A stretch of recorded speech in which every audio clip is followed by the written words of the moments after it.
Hey everyone, and welcome back. Today we're on episode 15, and we'll be drinking some tea while covering the topic of emotional intelligence. We'll talk about what emotional intelligence is, as well as what it's not. We'll go into a scenario describing emotional intelligence, and then we'll end off with some tips as to how to actually cultivate emotional intelligence. So with that said, let's get started. Were any of you ever told that when you enter the workplace, what you need to do is you need to leave your emotions out the door? And perhaps, you took this completely seriously and you're like, okay, you know what? Let me leave my emotions out the door and see what happens. And when you tried this out, you realized that you were actually quite impassive, antisocial, or maybe even a little bit awkward, right? And so when you actually reflect back on this, would you actually say that it's possible to leave your emotions out the door? Or would you say that it's a healthy approach? Probably not, right?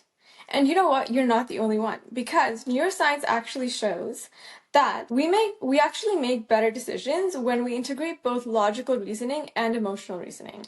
But what we need to steer clear of is that emotional reasoning is not the same thing as emotional reacting, okay?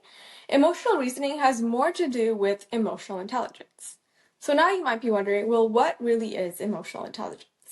Well, emotional intelligence is the ability for you to understand both your own emotions and the emotions of your surroundings. And in order to do so, it takes a level of both self-awareness and interpersonal awareness, right?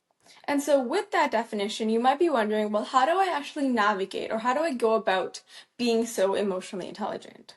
And so this is where Daniel Goleman's framework really comes in handy, where he says that there's 5 pillars to emotional intelligence.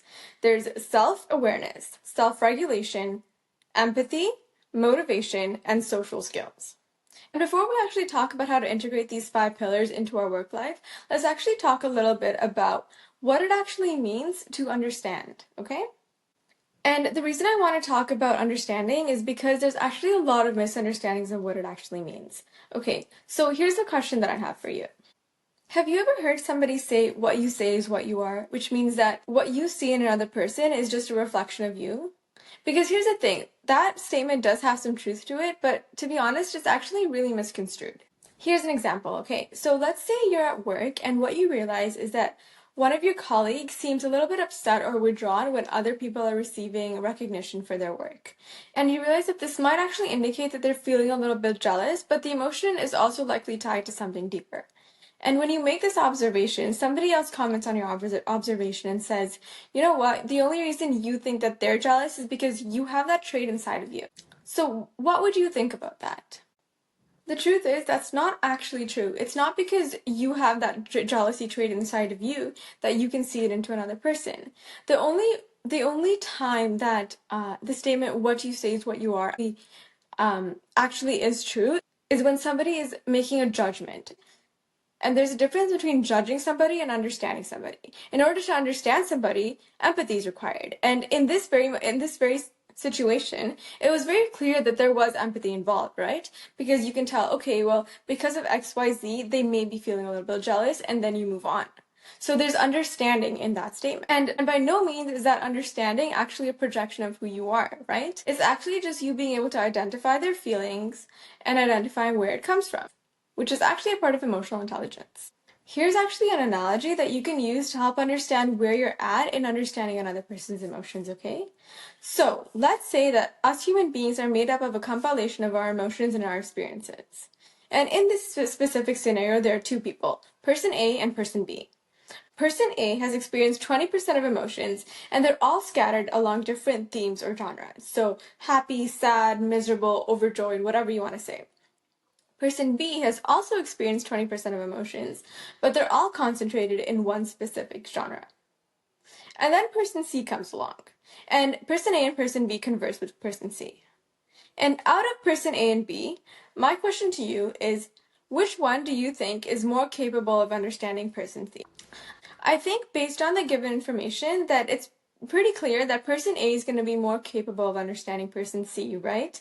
Because person A is able to understand themselves along multiple different genres, while person B, their emotions are concentrated in a specific genre, so it's more likely for them to be projecting some sort of narrative on person C in order to fit that one genre, right? And so, bringing this back to being able to identify, how emotionally intelligent you are or how capable you are of understanding another person, reflect on your experiences and your emotions and ask yourself, where are my blind spots, and understand there are ways you can develop this. But overarchingly, I think with this analogy, what you can see is that the deeper you understand yourself, the more capable you are of understanding another person, right? Because at the end, we're all human beings. And the more capable you are of empathizing with another person, the more capable you are of building authentic connections and even adapting such that you can build a harmonious connection. So emotional intelligence isn't necessarily just about understanding, but it's also about adapting, right? And so now that we actually understand that, let's go into a scenario. A recent Gen Z hire at a marketing firm is part of a team working on a major client project. During a team meeting, the manager dismisses her idea for a social media campaign without explaining, saying, "That's not going to work. Let's stick to what we've done before." The Gen Z, feeling unheard and undervalued, withdraws from the discussion and avoids contributing further ideas. The team moves forward with a conventional strategy that ultimately fails to engage with the client's target audience. Later, during a one-on-one meeting, the manager notices the Gen Z's disengagement and says, "I need you to contribute more during meetings. Your lack of input isn't helping the team." So let's break down some of the problems in this scenario. So number one, there was a lack of empathy from the manager's side, right? Because she completely dismissed the employee's ideas without even approaching it with curiosity or an open mind. Instead of completely dismissing it, what she could have done is she could have asked for clarification if she didn't quite understand something. Number two, there's also ineffective communication, right? Because what the manager did was she completely ignored or dismissed the idea, and she didn't really foster open dialogue. So what could she have done instead? She could have framed the feedback more constructively, right? So say something like, "Hey, I totally see where you're coming from, and I think that, the clients are actually looking for something along the lines of XYZ." Number three, I think you can see that there was also a bit of poor self-regulation on the manager's side, right? Because what she did was she dismissed the idea because she wanted to follow normal traditions. And she didn't really make space for any creative problem solving, which is actually something that Gen Z values. So instead of doing that, what she could have done was she could have been a little bit more patient with the employee and allowed her to elaborate on her thoughts such that the employee wouldn't really be afraid that she's being judged. And number four, there was also a lack of conflict resolution skills from the manager's side, right? Because when she confronted the employee during another meeting, what she didn't do was she didn't actually address the underlying cause, she just addressed the problem. So instead, what she could have done was she could have been a lot more thoughtful, right? Instead of critiquing on the employee's lack of participation, what she could have done was she could have voiced her observations and then asked if there's any sort of an issue. And that being said, let's also talk a little bit about how the employee could have used a little bit more emotional intelligence to navigate the situation. She did a really good job at not reacting when the manager responded to her in such a way. But what are some things she could have improved on? So, number one, she could have had a little bit more self-regulation, and she could have realized that the manager's response wasn't actually personal. She could have had a little bit of empathy and realized that perhaps the manager was responding in such a way because they were in some sort of a rush or there was a really big deadline to meet. And instead of actually withdrawing completely, what she could have done was she could have actually initiated a conversation with her manager as well. And so I think we can see over here that the moral of the story is that emotional intelligence isn't necessarily only a skill that explicit leadership roles need to focus on, but it's actually a skill that can benefit even Gen Zs or people just starting off in the workforce, right? And so now you might be wondering, well, what are some strategies that I can use to help develop my emotional intelligence? So here are 3 strategies.